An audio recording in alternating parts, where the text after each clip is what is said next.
Welcome, everybody.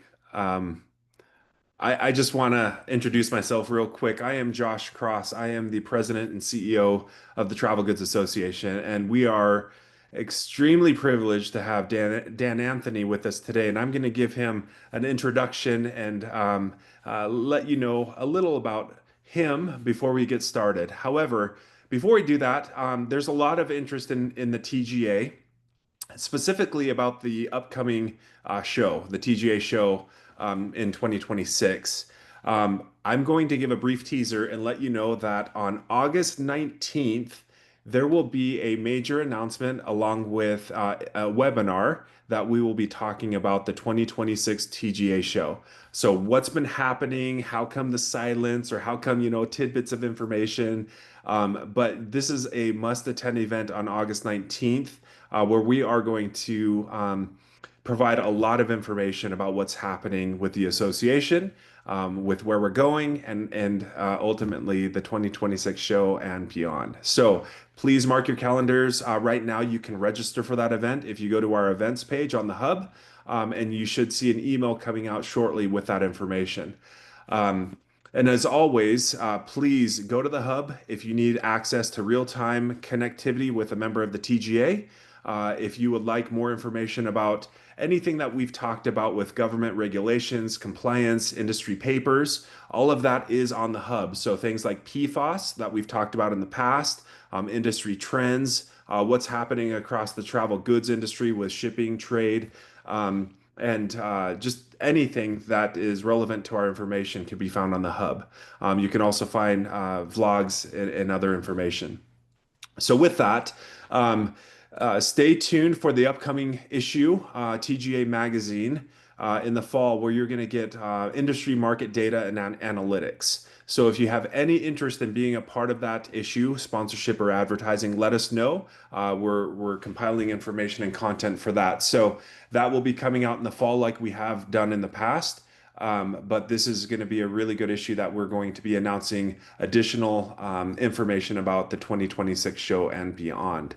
So, with that, just some housekeeping items. Dan is going to present to us today. He is okay if you have questions in real time. So, feel free to ask questions in real time to Dan. He will address those. Keep in mind that we do have about 1 hour slated for this. So, if we move on and you have additional questions, write them in the chat and we'll be sure to respond to them or email them to Dan, and then he can respond to us accordingly. So this is a discussion. There's a lot to discuss here. We're going to talk about GSP. GSP has been extremely important and one of the longest trade initiatives that's been running in the United States since I think it was 1978, if I recall correctly.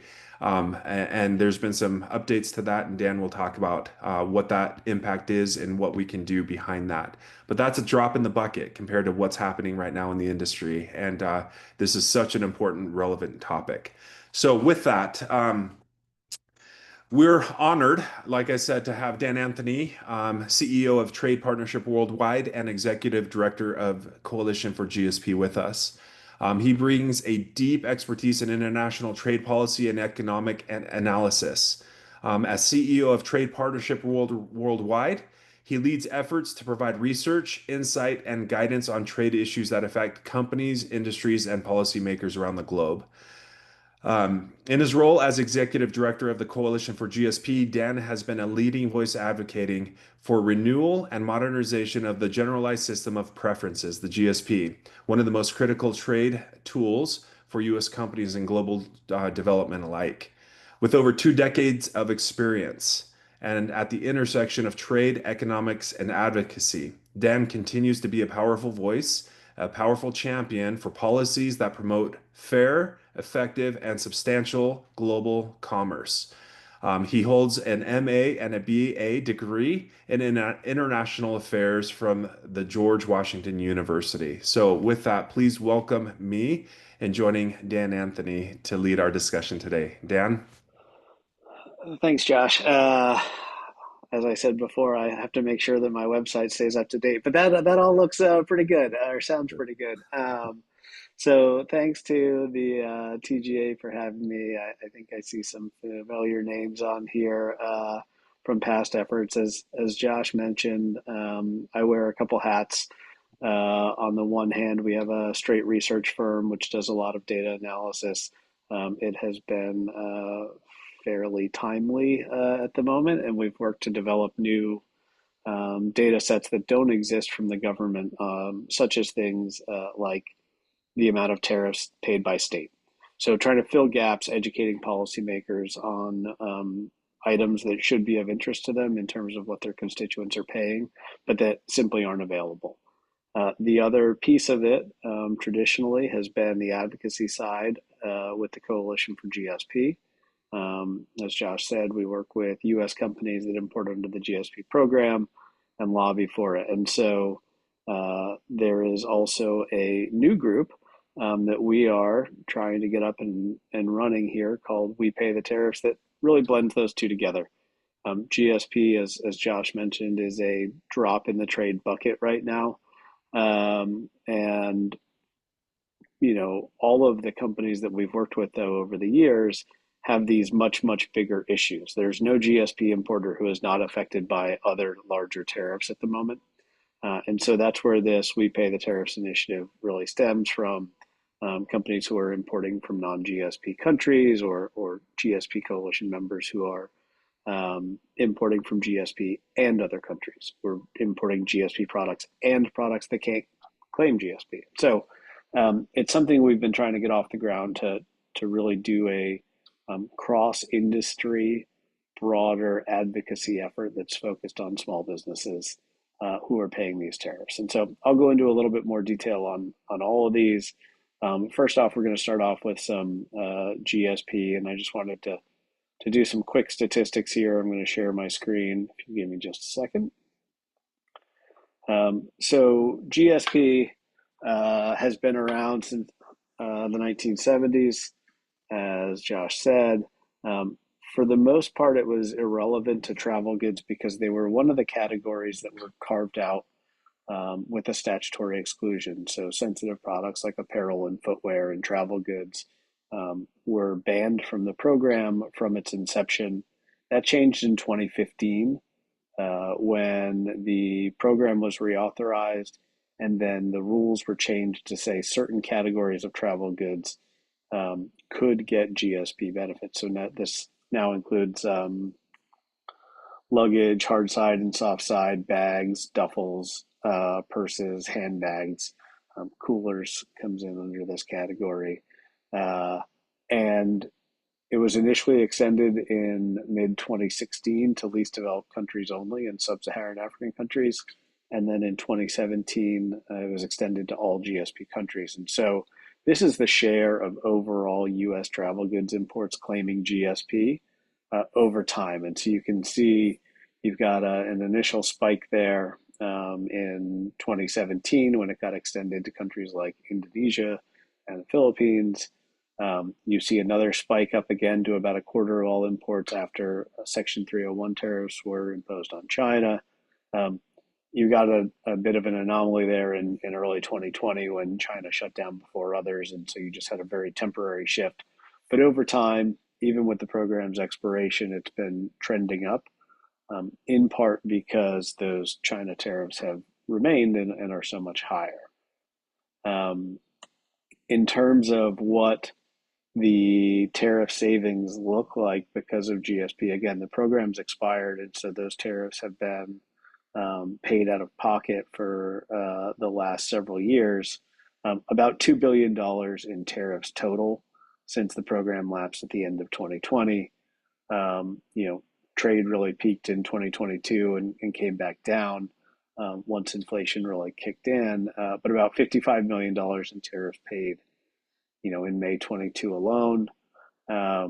We saw another spike earlier this year as companies were trying to get product in before any reciprocal tariffs would take effect. And again, so we saw a big spike again earlier this year. The latest trade data is only through May, so that's where everything here will stop. But just in terms of what that looks like, you are talking $30 to $50 million a month in any given month. in tariffs that are being paid now uh, that could go away with GSP reauthorization. In terms of what's happening recently on GSP, there were efforts from Finance Chairman Mike Crapo to put GSP into the reconciliation bill. Um, Chairman Crapo has really been one of GSP's biggest advocates in terms of trying to find legislative paths forward. You've really gone through several phases here. So in 2021 and 2022, you had bipartisan Senate agreement, but you had House Democrats saying the rules of GSP didn't go far enough. In 2023 and 2024, you now had a Republican majority in the House uh, who was very keen on renewing it. I know a lot of the folks out in Utah are close to Blake Moore. He's been a great advocate for GSP as well, and pushing rules that would try to help uh, really expand the program and make sure things like travel goods don't get kicked out long run. Um, but the conversation shifted a little bit with Democrats then saying we need other programs that are outside of the GSP space that are labor priorities to be included. So you had a 2 year stalemate based on the terms of GSP, and you had a 2 year stalemate based on external factors that Democrats were demanding. And now into 2025, you've got the ability of congressional Republicans to extend it through means like the reconciliation bill without Democratic support. But obviously, lowering tariffs is not what the president is staking his claim on at the moment. And so you've got this sort of push and pull of Republicans in Congress would like to do it. There's some concerns about where the administration would net out. Again, I think what's helpful is that we have folks like Crapo who continue to push the issue and say that this is important as it relates to this latest tax bill. Uh, all of the individual concerns and specific complaints that we heard from the administration were related to other programs like AGOA. There was not any specific pushback that we've heard to GSP itself. So it's we're in a position where it seems to really be indifference as much as anything else. The administration is not going to be a vocal advocate for GSP, but it also doesn't seem like the reauthorization itself is a red line for the administration. The comments that have come up in private conversations have really been this is a congressional issue. If Congress wants to push it, then Congress needs to push it. That's sort of the sense from the administration. I think the most concerning things we've heard, and this isn't a direct sort of statement of the administration doesn't support refunds, but more in the hypothetical along the lines of, you know, the president is actively looking at tariff revenue as a way to, get money for the United States. And so, in that framework, there are questions about, if there is support for GSP reauthorization, will that include refunds?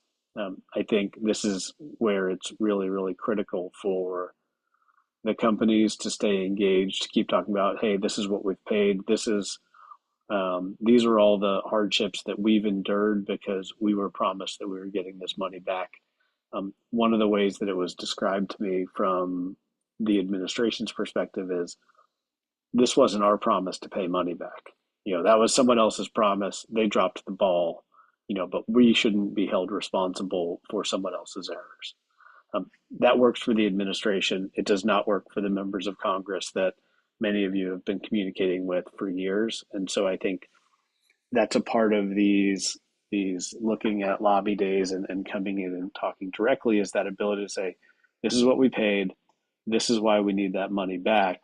You've told me personally or your staff or you've told others, that we would get this money back and we made decisions based on that. We're counting on you to hold up your end of the bargain. So I think that's a GSP message that we need Congress to keep pushing, is that even if the administration isn't keen on refunds, um, that this is something that they have committed to their constituents that they would do. Because again, what what we've mostly heard is indifference. The costs associated with GSP, while large, probably to the tune of 5 or 6 billion, um, are not very large in the grand scheme of the tariff revenue conversations. So it is an area where I think there's some opportunity to continue to push on these members about the promises that have been made, uh, and the need for them to be kept. And I'll say, tomorrow I'll be on the Hill. I'm meeting with Chairman Crapo with constituents. I'm meeting with Chairman Jason Smith with constituents, and so we're meeting with Congressman Moore and some others who have been big champions on the GSP side to take these messages to them as well. But I think that's where things stand on the GSP front, and so maybe now is a good time to sort of pause for a second, see if people want to jump in with GSP related questions. Dan, if I may start, when we talk about going to lobby days and participating, I've been to a number of them, and I think a few people on this call have been to a number of them. Can you paint a picture as to what that looks like? And then why is that so important? But perhaps even before that event even happens, what can we do to queue up those conversations locally wherever we reside?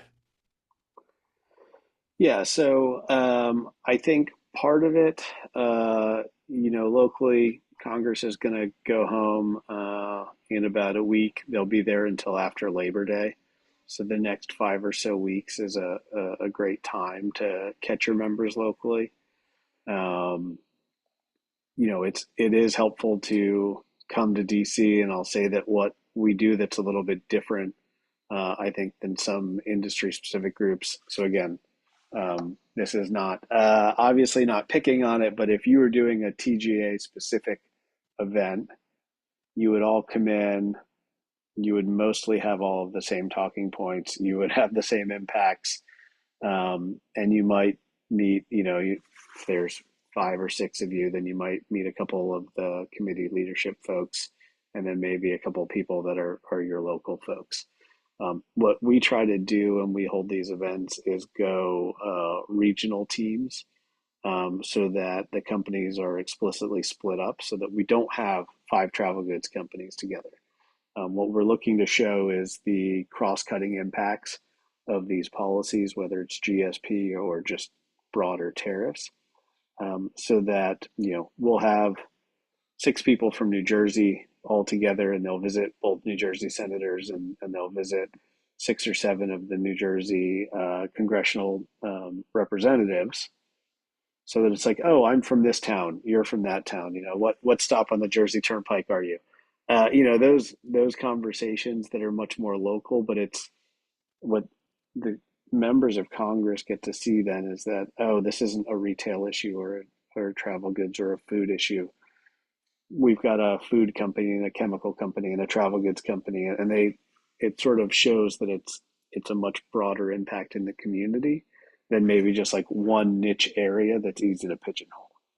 So part of that is everyone can come together and say, this is why GSP expiration is so bad for me, and the next person has absolutely nothing in common with them except for being somewhat local and also having an issue with GSP. So I think that's, there's a lot of individual work that can be done to educate your members and to reach out and to touch base with their staff. Again, I know that not not everyone, or maybe even a small minority of you, are out in Utah. But for example, Blake Moore's district liaison um, used to work for a company that was a coalition member. So he would come to DC as part of these lobby days.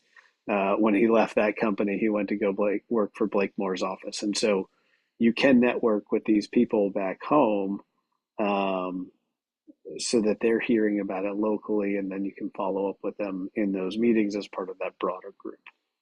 So that's in terms of how we try to do the lobby days. Again, that's going to be different than an industry specific group who, like, yes, we want to talk to the House Ways and Means Committee. Yes, we want to talk to Senate Finance.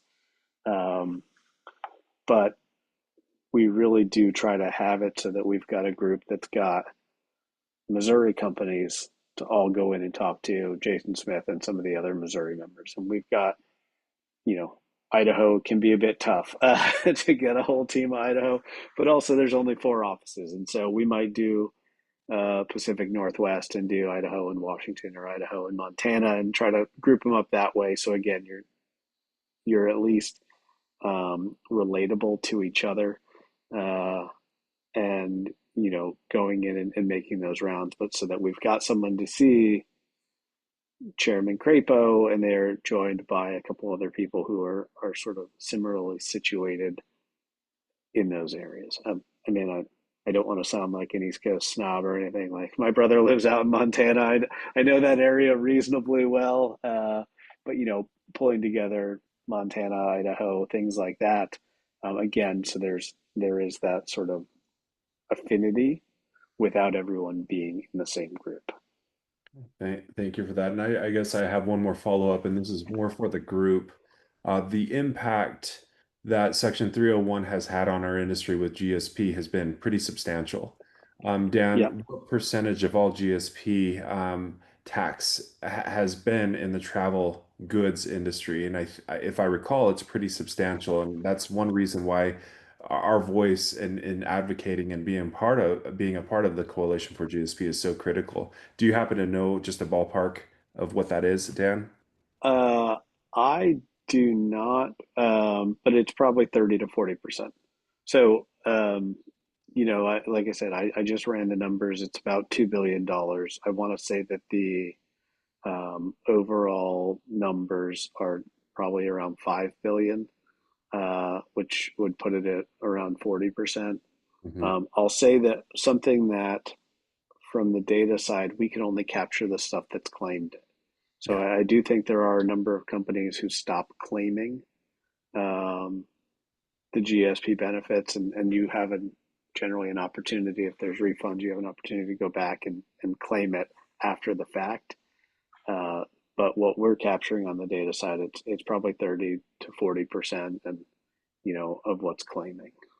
Yeah, and I just want to add how significant that is. If we look at the number of total categories impacted by GSP, the travel goods category has, I think, the largest amount of negative impact because of the non-renewal of GSP. So even though it is a drop in the bucket, that number of $2 billion from the time it expired to now, it can still be pretty significant in helping companies um, uh, get that uh, incentive back. So just wanted to Yeah, point.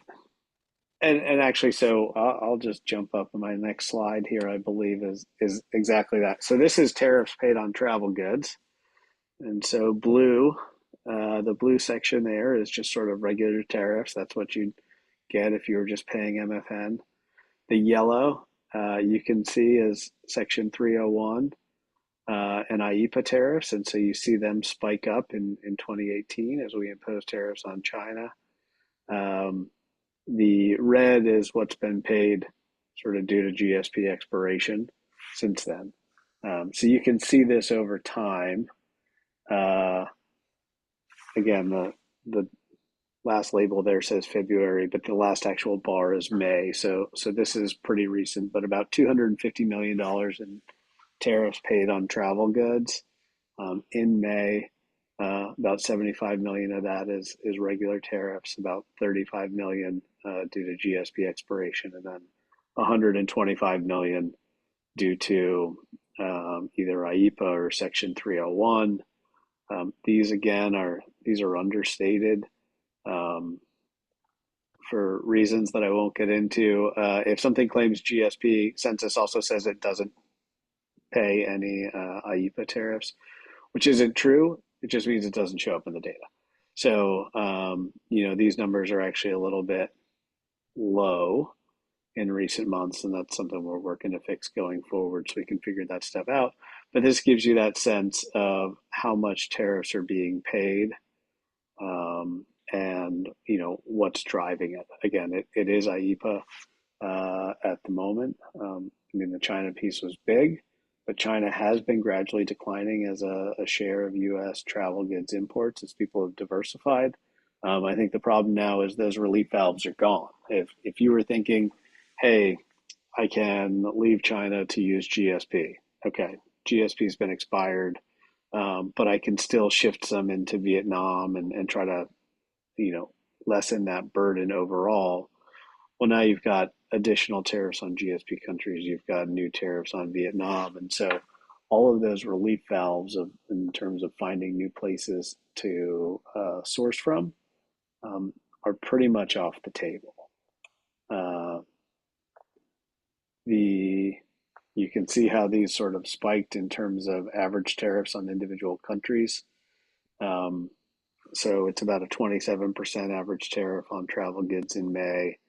For China, that was over 80% average tariffs on imports of travel goods from China. And again, you can see these breakdowns where blue is normal, red is GSP expiration, yellow is IEPA. Here you can really see those GSP countries like Indonesia and Cambodia and Philippines with very little yellow. That's again a function of the data. Those rates should all be a little bit higher there, but it does give you a sense that there are no low tariff options at the moment, and we do see a lot of this coming. Um, Come August 1, it looks like Vietnam has maybe agreed to a 20% tariff on top. Indonesia 19. Philippines is supposed to be subject to 20. Thailand, I think 35, and so um, there is a real risk that in a week or so, these rates are even much higher than this. Um, obviously our data is a bit delayed based on the government. Um, so we won't really know what those August levels look like until October. But that's sort of the timeline for us to be able to do this similar analysis if and when rates kick up. So uh, that's sort of the background here. Like I said, the thing that we're trying to do at the moment is launching this new We Pay the Tariffs group. So I'm going to talk a little bit about that. They really feed into the same thing. It's the same messages. It's the same messages. It's the same products. It's the same countries for you all. It's just a slightly expanded issue set. Again, if you're bringing product in from Cambodia and Vietnam, well, you used to only care about GSP for the Cambodia piece. Now you got to worry about Vietnam and IEPA tariffs as well. And so we've launched this group. You can tell at which point I was doing it and which point it switched to something where I had someone who was a designer working on things. So it's really a group. It's focused on two main pieces, and one is an open letter, and I can put that into the chat once I leave my share screen here. Um, but it's a letter that basically says, we pay these, we need them to stop. If the president won't do it himself, then Congress should intervene. I really hope that everyone who's on this call say will add your name to that letter. There are no costs, there are no expectations beyond that, but it's a way for us to show broad cross-cutting support. There's over 400 small businesses signed on at the moment. I think we might be up to 43 or 44 states now represented, and they're headquartered in about half of all congressional districts. So we've got 200 and something congressional districts represented. And we are really hoping that as folks add their name to this, it allows us to sort of pivot and say, okay, we've got enough sort of critical mass that we can send out something that's Texas specific and only list the Texas folks. It also helps us build out our contact list so that if we get requests, then we can sort of turn around and pivot and see who's interested in talking. So I spoke to New York Times on Friday, and they were like, "How can you help us connect with companies?" So these are things where we're never going to take your information and share it publicly without your permission. But if the New York Times reaches out and says, hey, I'm looking to talk to small businesses who are dealing with problems ABC, we can push it out to our list of companies who have signed on and say, is anyone talking? Here's the deadline. Here's what they want to talk about. Facilitate those contacts um, where it's helpful. But yeah, just a sort of a growing list of businesses here to keep that pressure up. Um, and so signing on and then sharing it. I've got a link at the end of my little slide thing too. Those are two of the requests. So uh, but getting that letter and sort of building out that network of people everywhere who can talk about what those tariff impacts are. So letter is number one. Uh, we're also doing follow up as there's a space to just sort of leave comments. And we're doing follow ups, and we're going to just be asking folks if they're willing to be interviewed and maybe profiled down the road. Again, that's a subsequent conversation. I want you to be very, very certain that nothing you put in there is going to end up on the internet without your explicit permission. So, but we're just trying to get those stories, those locations, so that when we're talking to members of Congress about what this means, um, we're not saying tariffs are bad or imports are good, in this broad macro sense. I'm much more interested in being able to say, here is, Josh Cross, this is where he lives, this is how many people he's got employed. He just laid off one of the three because they have paid X dollars in tariffs due to IEEPA. Very, very detailed and specific so that it can't be brushed off with oh, well, everything's going to be great. It is those sort of those small business stories that really resonate. Um, and I think in this very unique environment, uh, it is important that we are seen as nonpartisan. And so that's something else I want to stress here. This is not a Republican issue. This is not a Democrat issue.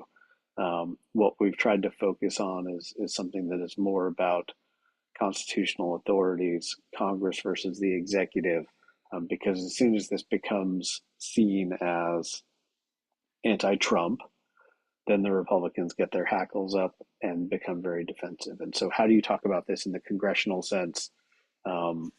From a strategy perspective, small business owners, I think, are also a very effective medium here. And this is something that we've been talking to others about because there is actually a sort of a stronger inclination to vote Republican among small business owners.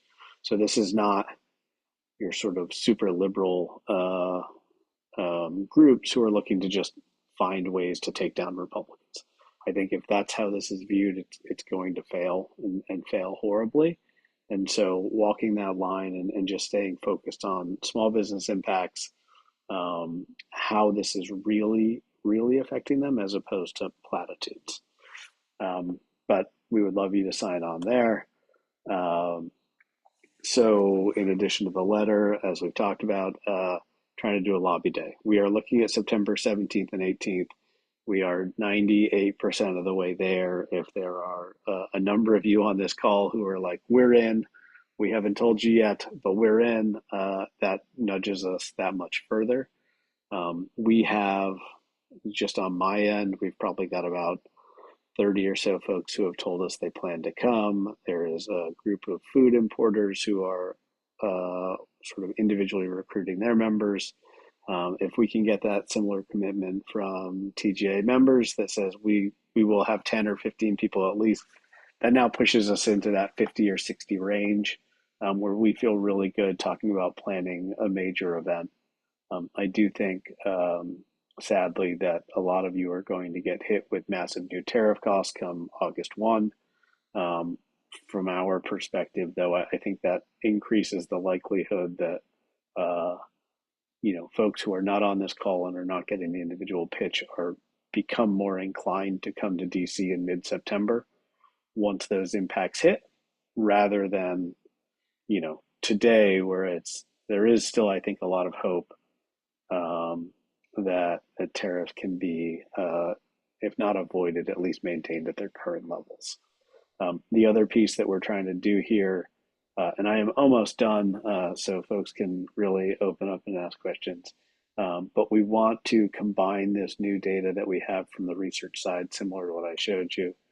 So here's a part of a sample report for Texas. We're not going to do super wordy. We're not going to go deep in the weeds here, but just you look at these are just the tariffs imposed that have not been approved by Congress.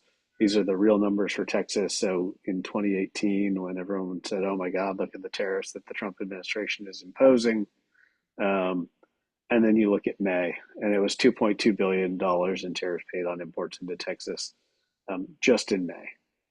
And so we've seen a lot of interest on the data side from press, but trying to pull all of these things together. So it's small business anecdotes with local data that we can really push out and build out our contact lists on the press side, doing monthly releases, state updates, all of that data to combine this. Like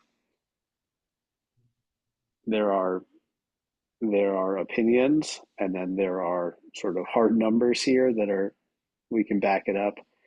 But if we can back up those hard numbers with then the real life impacts on the small business side, I think that's where you really start to get more attention. And so that is the goal of our group here. Again, this is something that um, full honesty, full disclosure here. I launched it because I thought it was important. I figure we'll figure out the rest of the details later, but there's just too much going on here to sort of stay silent. And so that is the motivation to expand beyond just the GSP advocacy piece into this broader tariffs. So that's it. That's the end of my spiel. We've got there's a link, and I can put these into the chat as well. But again, signing on to that letter, sharing that letter with others, either whether it's people who aren't on the call or people you know from other industries who you're commiserating about tariffs with, or just hear them talking about it. And then September 17th and 18th, those are the 2 days we're likely to do. Um, one day that's a bit of a free for all is the wrong word, but sort of anyone who's interested here.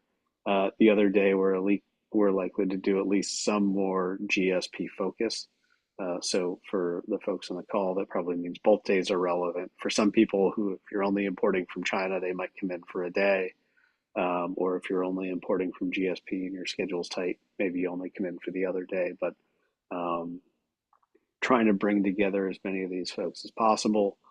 We've talked to some offices about collaborating on major events. So this could be seeking support for, there's a bipartisan bill reclaiming congressional authorities. So can we get those sponsors to do an event with us on the Capitol steps? So those type of events that'll play in based on response and attendance. Thanks, Dan, for that. Um, in the chat, you will see a link that Kat has put in there. If you are interested, let us know. Um, we are working, the TGA is working closely with Dan on getting those TGA members and our industry involved in uh, these discussions in Washington. So we're working with him closely. We're also hoping to host some sort of a forum or a dinner in conjunction with Dan and his group, but we'll stay tuned and give you more information on that. We also have potential interest from senators and representatives who would like to talk to TGA members directly, some of them who sit on the House Ways and Means Committee. So if you would like to have your voice heard, talk with these representatives and senators directly about the impact that it's having on your business and your employees, this is a great way to get involved. So we'll be sending out more information, and as we get that list together, hopefully mid-August, Dan, hopefully sooner than that we can get you that information so that you know what kind of support you're getting from the TGA.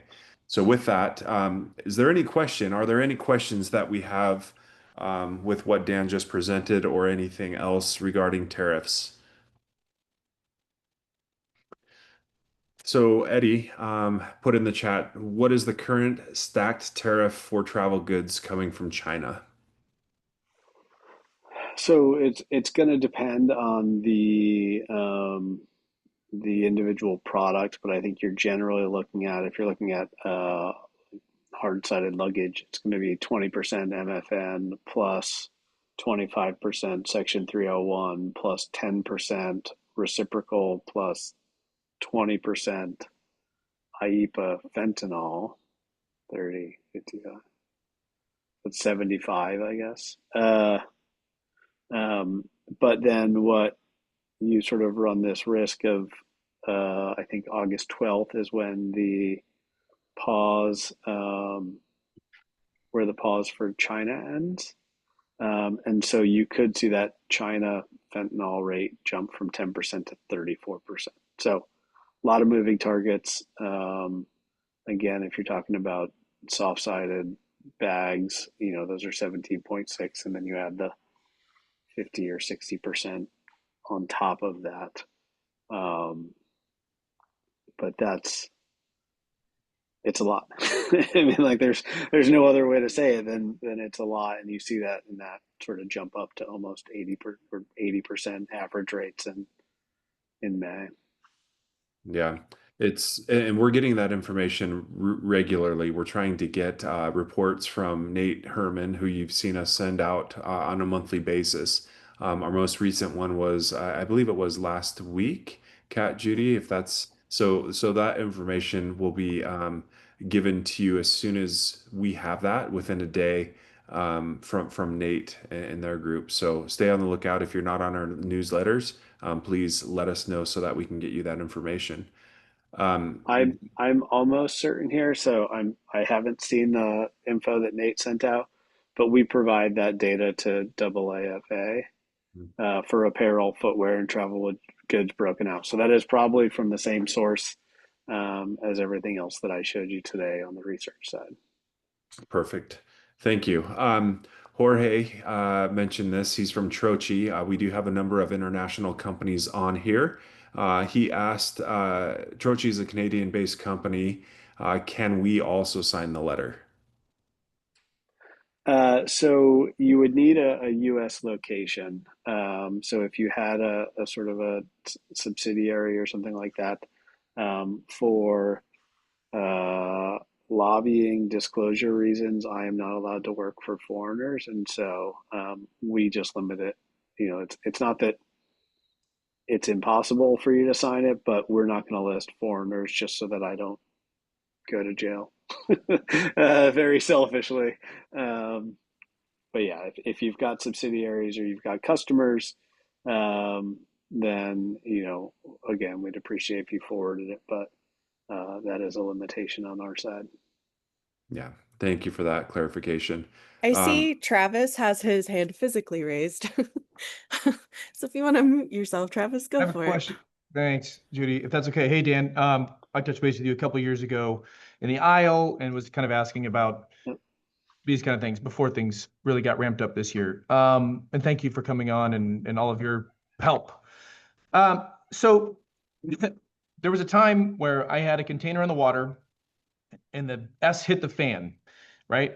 And then I had the same exact goods, which was super cool to compare. I compared these that was shipping later with a 30% tariff. Well, I could find zero information, no updated information on any government site as to what I was looking at when this container landed. I used DSV. They just merged with, they're literally the largest global shipper in the world as of, I think, last week, right?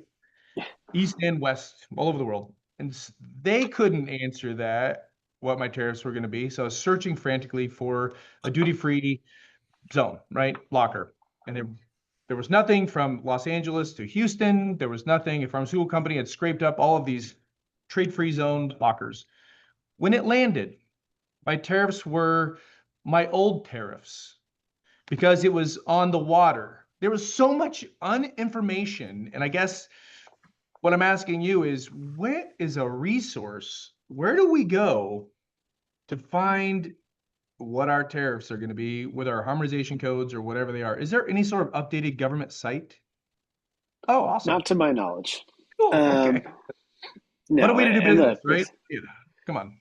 and again, these are the types of things that the members of Congress need to hear. Like it is impossible for you to function and hire people and grow and invest when you're just like, there isn't even a source for me to go to, you know. And again, I think those are the things that I understand it's happening intuitively, but I've never actually dealt with it. So those are the types of stories that the individuals can come in and really share. And it's not even that. It's like, look, I skipped 3 sales calls that day because I was just trying to go down rabbit holes. It's not even there's the cost of it, but it's like, what are all of the things that you had to stop doing that should be priorities for your business to just deal with this craziness? And so if you read, the text of the letter, it's like no one should have this on a whim. There is no certainty. Like there needs to be a process to do these things. And I can tell you, a amusing or very sad story, depending on how you look at it in terms of rollout. Um, we were working with a newspaper on, okay, can we figure out what the potential cost of these tariffs will be on Liberation Day? And so we're watching the video and we're transcribing the rates and we're trying to set it up in our database so that we can get something out immediately. And Canada wasn't listed. And so I do a bunch of work with the Embassy of Canada. So I call up my person over there. I'm like, hey, you're not listed. Are you not subject to these new tariffs? And they're like, no, we're subject to them. That's what we've been told. And they weren't. They weren't subject. But the US government never even told the Canadians that they were exempted. And this is like the Canadian trade team was wholly unaware. And then they start saying, oh, we're going to exempt energy. And then they put out a list of products and it didn't include crude oil. So people are asking us to quantify it. And it's like, no, the government clearly doesn't know what it's doing. It's making an announcement. It's trying to backfill the details later. And then when it finds out that those details are wrong, it just tries to backfill them again. And so I very much empathize with everyone trying to do this in real time. But I would be lying if I said I thought that there was a coherent strategy behind any of this, which would lead to a coherent process that you could follow and say, hey, here's a resource that's right. Most of what's been put out has been wrong or misinterpreted initially because it lacked details. Travis, if I can add to that, when you are in Washington or when we go to Washington for lobby days, you have the opportunity to speak exactly what you're seeing in your business. I've been paired with a number of groups, some from Walmart, some from other major brands within our industry, and most of the time it's a very productive conversation. One of the brands who I've been partnered with, it's been so frustrating for them to get their voice heard that this individual has apologized to our group a few times and said, "Sorry, I got a little too animated in that conversation, but it's really, really killing my business." And they've been passionately talking to their congressional leaders about the impact it's having for their business. It's not fun to lay people off. It's not fun to have to see people out of work, especially that have been part of your business for years. And this is the real impact that these congressional leaders are hearing when we are on Capitol Hill. Tiffany mentioned in the comments that if you haven't done it before, just know that it's easy. Dan does a lot of the legwork. He does all the pairing, all the groups. Like he said, regionally, he'll try to put you together with companies that are in your area so that they can have multiple stories from many of their constituents that have a lot of jobs in their area. It's a powerful way of getting our voices heard. So, for those of you who are considering or haven't gone or think it might be a waste of time, I can vouch that it's an impactful meaningful time for these congressional leaders to hear from their constituents because you're voting for them, you're helping them, and you're going to help them look like a hero when you go and said, "My voice was heard on Washington." It's a really important opportunity to be a part of this part of Lobby Days. Yeah, and I can add a little more just sort of color there. And so what we generally ask for the from the people is, fill out the form, give us the info. If you've got multiple locations, let us know so that we can have a little bit more flexibility. If you've got an East Coast and a West Coast, and our West Coast team is missing a person and we're overextended on the East, we'll move you there. But from there, we handle all of the meeting requests. We do all of the groupings. There is relatively little, and this is intentional, provisions of talking points. I don't want 6 people to come in and read the words that I wrote. That defeats the purpose. And so what we really want is people to come in and speak in their own voice. But it's, you register, you book your flights or your train tickets or whatever, you book a hotel, and we really handle everything else. You just got to show up. You'll be assigned a group. Every group always has a DC based or at least DC familiar team leader who guides the group from office to office. They maintain the schedule. They sort of start meetings, but they've got notes from us on what's this person's background in terms of the office, who's the constituent, so that they can sort of be front and center there. But yeah, it's a show up, wear some comfortable shoes because you're going to do some walking, and just go and tell your story, and we try to handle the rest. I have not talked to any of them this go around, but on some of these we've partnered with embassies to do events. We are looking at again whether or not we can do a congressional event with some of the members of Congress who are sponsoring legislation here. That can be something that becomes an ask for these meetings, is to co-sponsor this legislation that would pull this authority back. I will say in terms of timing, I think there is a lot of feelings of hopelessness here that the Republicans just aren't going to do anything, and frankly, when the Democrats, whenever they're in power next, if they control all three branches, they are quite likely not going to want to constrain their own power. I think that's the catch-22 here, is you're always counting on the person in power to take away their own power, and that's hard. It's a tough sell. But in terms of what seems likely over the next 2 to 3 months, in my opinion, you've got Republican members of Congress who are currently willing to go along with the tariffs, but what they really hope for is a deal that solves. They want it to be short-term pain in order to get a long-term deal that eliminates the tariffs, both in the U.S. and overseas. Eliminate barriers to U.S. exports or solving those problems. That's not what the president wants. The president wants deals that lock in high tariffs, and that other stuff is gravy. If they get it, great. If not, at least we got the tariffs. And so, this deference to the executive that's come from Republicans over the last couple of months of let's wait, let's see if we get deals, like they are on a collision course, because they're not both viable long-term strategies. And so that deference that we've heard privately is, let's give them the 90 days. They want to make the deals. We want to see what those deals look like. We don't want to undermine them while those negotiations are happening. If August 1 comes and we still don't have deals and they lock in high tariffs, and then members go home and get yelled at by their constituents about how prices are getting high, they'll come back to Washington and they might be much more inclined to listen in mid-September. So that's, on just the congressional politics there. The other piece of this is you've got just pricing dynamics.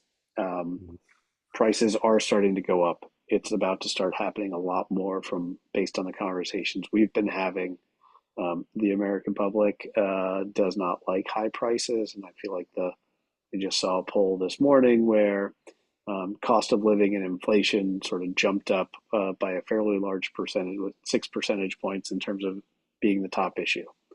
And so at the same time that you're likely to have tariff price impacts really starting to filter through, you are going to have this increased attention to rising prices. And again, that creates that same pressure for these members of Congress. Many of them, everyone in the House, a third of the Senate, they are coming up for election in a little over a year.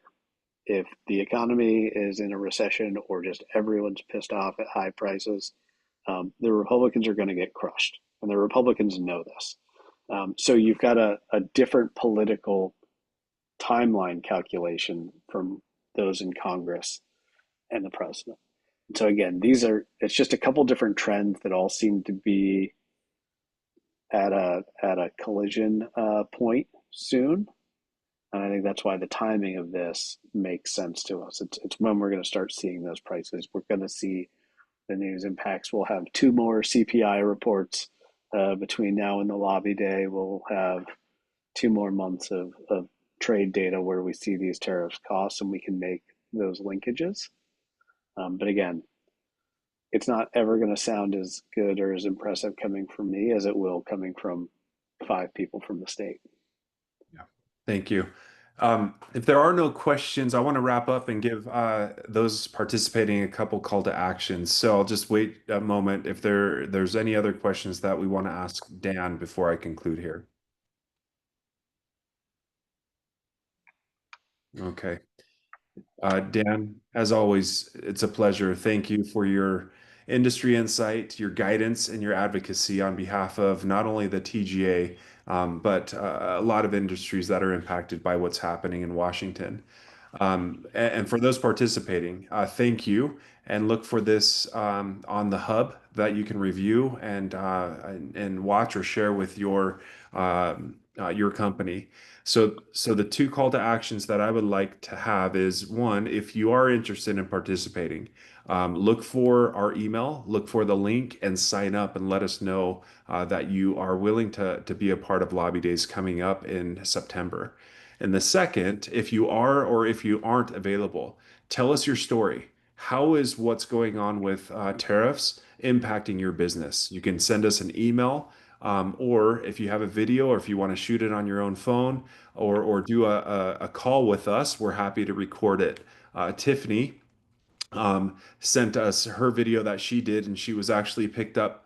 I think it was on CNN's Squawk Box, talking about small business impacts to what's happening in the world of tariffs. So if you do have a story like that you would like us to know so that we can share it in our newsletters and with Congress and with Dan and others, please send it to us anytime between now and Lobby Days so that we can help share your story with our congressional leaders and your congressional leaders. So with that, Dan, thank you. Is there anything else you want to say? It was CNN with Jake Tapper. Thank you. Sorry about that. Yeah, I knew it was.